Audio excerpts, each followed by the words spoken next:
अचानक आ जाए इनमें में से कोई एक भी चीज़, तो समझिए कि वह जल बनने वाले हैं अमीर। नमस्कार दोस्तों, राधे राधे, जय श्री कृष्ण। पृथ्वी पर इंसान और जानवरों का संबंध हमेशा से रहा है और आजकल की ज़िंदगी में तो वह काफ़ी अहम हिस्सा बन गए हैं।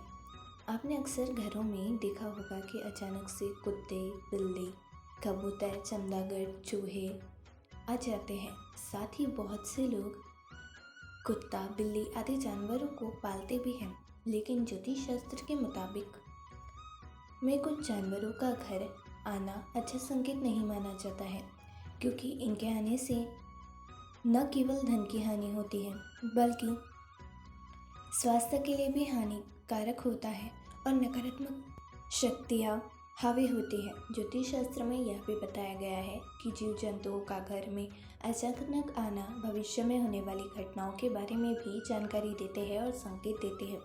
सनातन धर्म में मान्यता है कि जीव जंतुओं में भी ईश्वर का वास होता है। शास्त्र में कुछ ऐसे जीव जंतुओं के बारे में बताया गया है जिनका घर में आना बेहद ही शुभ माना जाता है। सनातन धर्म में मान्यता है कि जीव जंतुओं में भी ईश्वर का वास होता है, जिससे घर में सकारात्मकता बढ़ती है। शास्त्र में कुछ ऐसे जीव जंतुओं के बारे में बताया गया है जिनका घर में आना बेहद शुभ है। ज्योतिष शास्त्र के अनुसार अगर इन 9 चीज़ों में से कोई भी घर में आती है तो यह धन लाभ का संकेत है। कहा जाता है कि घर में इन चीज़ों का आना बहुत ही शुभ माना जाता है। जीव जंतुओं के आने से भविष्य में धन लाभ होता है, लेकिन उससे पहले अगर आप भी चाहते हैं कि माता लक्ष्मी और श्री हरि विष्णु का आशीर्वाद आप सभी पर बना रहे, तो इस वीडियो को एक लाइक करें और चैनल को सब्सक्राइब ना किया हो तो चैनल को सब्सक्राइब ज़रूर करें और कमेंट बॉक्स में सच्चे दिल से जय माता लक्ष्मी और जय श्री हरि विष्णु ज़रूर लिखें। आइए जानते हैं कि वो कौन सी चीज़ें हैं। पहला, तोता।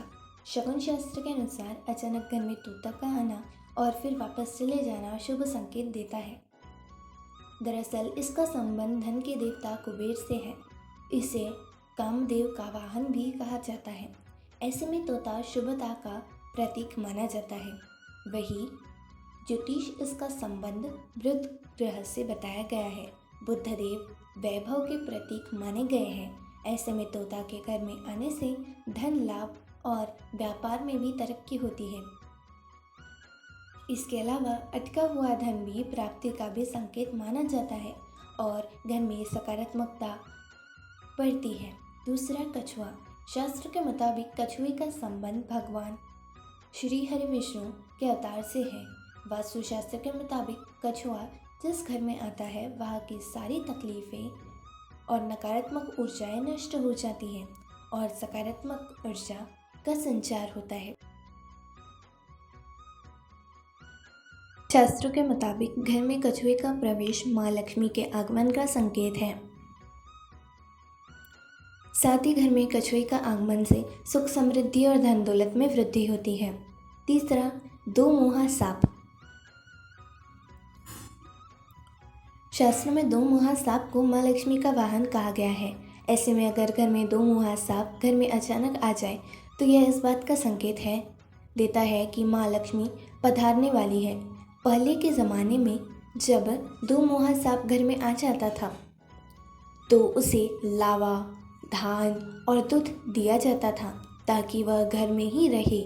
यह सांप कभी किसी को काटता नहीं है। जिस घर में यह सांप आता है वहाँ धन्य धान्य की कोई कमी नहीं होती है और वहाँ सकारात्मक ऊर्जा का हमेशा संचार रहता है। चौथा, मेंढक।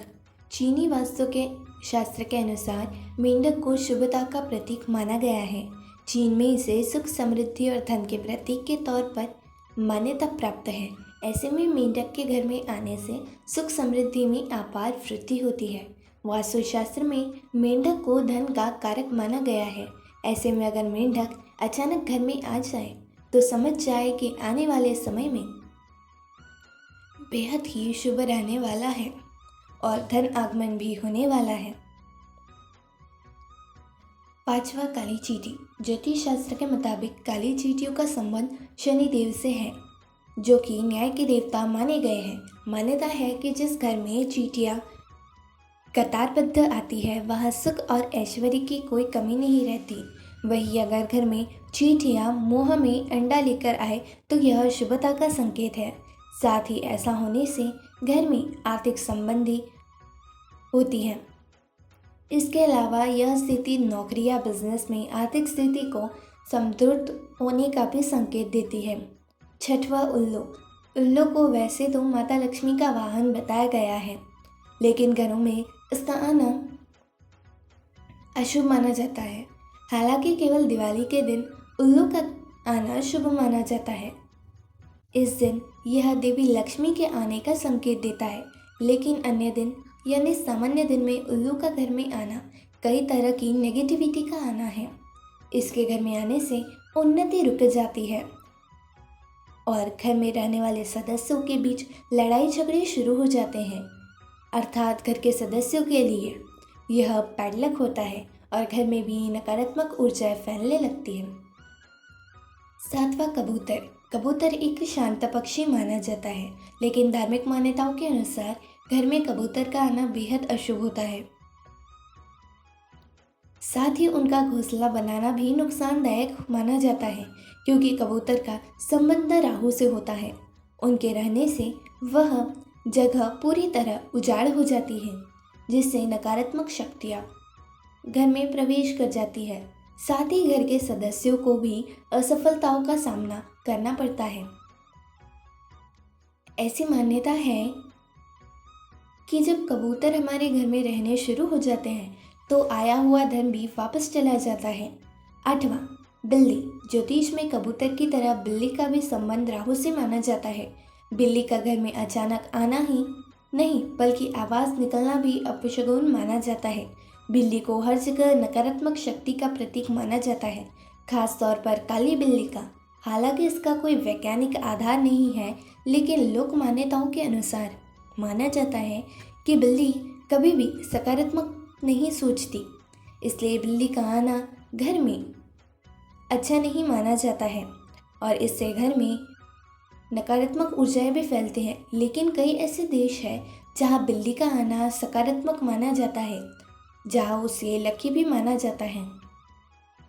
नौवां, कुत्ते। कुत्ते और इंसान का संबंध हमेशा से ही निराला रहा है। ज़्यादातर घरों में कुत्तों को पाला जाता है, लेकिन ज्योतिष में कुत्ते का राहु, केतु और शनि से संबंध माना गया है। बाहर से घर में कुत्ते का आना अशुभ माना जाता है, क्योंकि ज्योतिष के अनुसार इस तरह घर के केतु का प्रवेश होता है। इससे घर के सदस्यों का स्वास्थ्य और आर्थिक स्थिति दोनों प्रभावित होते हैं। लेकिन घर में कुत्तों का पालना शुभ माना जाता है, क्योंकि ऐसा करने से केतु के दोष दूर होते हैं। यह तमाम जानकारी जनरुचि को ध्यान में रखकर दी जा रही है।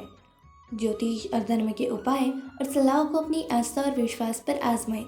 वीडियो का उद्देश्य मात्र आपको बेहतर सलाह देना है। इस संदर्भ में हम किसी प्रकार का कोई दावा नहीं करते हैं।